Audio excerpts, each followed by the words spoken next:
Hi, I'm Battalion Chief Kevin Lanham with the Owensboro City Fire Department, and today we're going to be making ribs. And we've got a good solid piece of meat here. I've got to work on getting it to where I get all my seasonings to stick with it. Now you don't have to use canola oil, but canola oil is one of the good oils to use.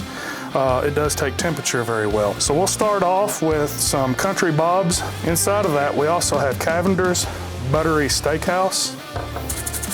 It's kind of the good thing about being in the fire department. We get to use all these fire department guys as our guinea pigs.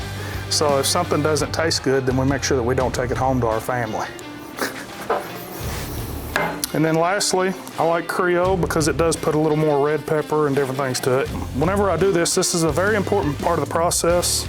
For me, if you like your ribs good and tender to where the bone will pull free, and then basically you're gonna get the most meat and everything off of your ribs.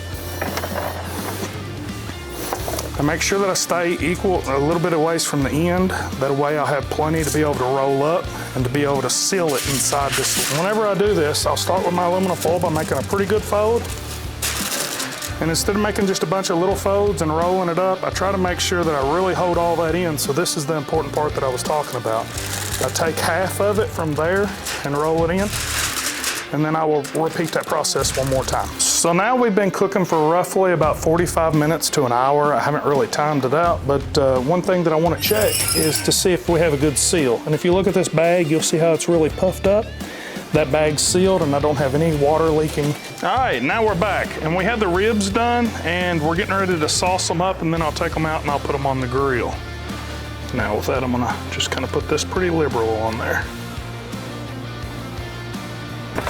We're going to take these and we're going to cook them long enough to make the bone tips turn black.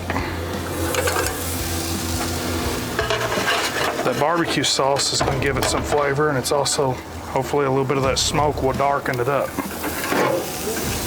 With it, and we can tell that we've got our ribs definitely bubbling through. You can see where the bones are pulling back, and you can see where the very tip end of the bone is turning black, and that's whenever I want to stop. And finally, we have the ribs that we ended up preparing. Feel free to check the comments for instructions and follow our page for more recipes.